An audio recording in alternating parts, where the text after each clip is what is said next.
this shit out. Right has been taken away from us. And what is next? I want to address that because our fundamental human right that we all share in this room is life. It's the first human right. Laws are meant to protect the weak. In a society, who's the weakest? Who's the weakest in a society? A child. They don't have a voice. They can't speak. A child who is authority, but a poor child would be the keep them that way. Whether you live 10 minutes or 10 years or 100 years, you're a human life, and you have the right to not be killed. I tweeted this clip around, and I pointed out that if you turn off the sound, you don't even have to listen to the words. Just look in their eyes. Lila Rose has eyes that are compassionate. She's speaking compassionately. She even has compassion for this person screaming. And then you look at this other woman, and I don't want to attack. I feel bad for her, actually. Her face is full with piercing, and she's piercing herself, and her eyes are just like hardened like rocks, and yet also kind of bright, as if they were lit from within something that maybe she shouldn't have allowed to get in. Taken away from us. What is next? I want to address that because our fundamental right that we all. And there's, hold on. And then there's where we are.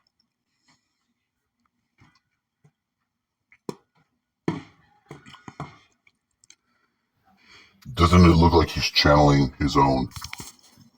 He's summoning himself into the video game. Now listen to this guy. I'm gonna put some more of him up without any banging and clanging noises in the background. Sorry. I believe that the telekinetic, telepathic abilities were used as a form of interdimensional diplomacy.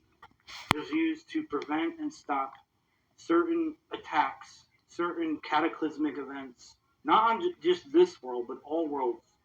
Stop them before they began. Especially if it was an individual or a certain faction involved, to stop those people from annihilating a certain world or civilization before they even did it. So it was a type of minority report, but for the galaxy. And eventually it branched out into different universes, and multi-universal consciousness is not something to be tampered with, and not many people were able to obtain multi-universal consciousness, so a lot of people were kept within the local universal galactic spectrum within those capabilities. And the last I would say the most benevolent thing I learned was animal communication. Animal communication was needed to train animals, like canines is a good example, but more than just canines, to be obedient, to also for those animals to then simultaneously be psychic along with whomever the animal was. So you had a choice in one of those, I think it was Project Maverick or Project Avalon, what animal you wanted to bond with. It didn't just mean a dog or a cat. There are some species that don't even exist that we had to learn how to communicate with, which went hand in hand with communicating with plants and forests and crystals and even little stones. People think stones don't have a type of communication, but they do. And the animals being the most sentient, and we were typically bonded with a type of animal that then would simultaneously help us in our different missions that we were running. And a lot of times those animals were more psychic and communicative than us humans and other species, because the animals had a filter like most humans didn't have. And I think in this life alone right now, that's still one of my favorite abilities to use is animal communication, and I use it all the time. I use it for my own cats, and I use it for other people's animals. A lot of times I'll do paid readings and sessions, and it's not even about them, it's about their dog or their cat. And it's because I know how to actually communicate with the animal and then simultaneously have the ability to see through that animal's eyes. And then some people, I wasn't as good at this, but some people were able to shapeshift into those animals. I felt like there was something morally wrong with shapeshifting, and I still to this day don't know what it was, but I felt like there was something immoral about shapeshifting in the animals, especially if you're trying to take over an animal's body. So instead, all I did was just remote view and the animal's eyes or hear through the animal's ears instead of trying to completely take over the animal's body. So that's just a gambit of different abilities that we were learned. And surprisingly able to remember in this life how to do them. Maybe that's 100% capacity, but still be able to do a lot of them and utilize them for healing and wellness now. So at what age that I can originate in this life alone, this local reality, being, I would say, at first it was a type of abduction. And it was around the age of 3.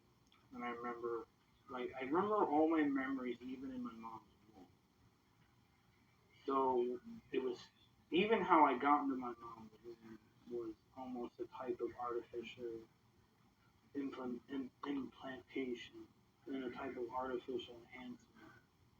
But by the time I was physically born, it could have been a clone for all the hell I know. I doubt it. And if it was, they were cloning my bloodline to make other versions of me, but I don't know how accurate that one is because that's fuzzy. 3 years old on to about 12 years old. I remember this first time when I was in the crib of my parents' bedroom. And I remember these 3 orbs. They looked like lightning plasmic orbs, and then they turned into plasmic beings. And they confronted me and told me ahead of time what was about to happen throughout the next few stages of my life. I didn't believe them.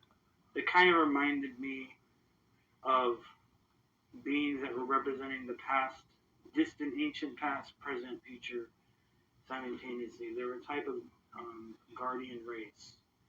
Soon after 3 years old, let's say it was about 5.5, 6 years old, I wasn't in my bed. I was in my backyard, my parents' house, and I was approached by a mantis being. And that mantis being almost demanded that I come with him through this portal, this gateway. And I thought I was imagining this, and I knew I wasn't. And the mantis being was working alongside of these there were these white mantis beings as well as green mantoids. The white ones are more rare to come by, or they're just seemingly more rare. And I started to realize they were working with this whole white royal lineage, from white Lyrans to white reptilians to, they were just albino white. And that's really what they physically looked like. But it was originally the green mantoid that was like a gatekeeper into this like luminous light realm. I was about 5.5, 6. And I was given a choice. So I think I was. And the choice was the fact that they knew I was a very rare blood type in my ancestral lineage. And the choice was to help out the planetary and intergalactic ascension process. I didn't know what they were saying.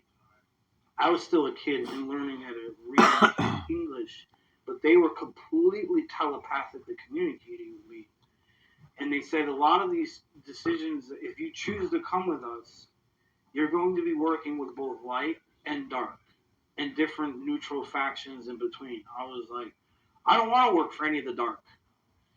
It was somehow a part of the process of greater evolution. And so I went through the portal in the backyard.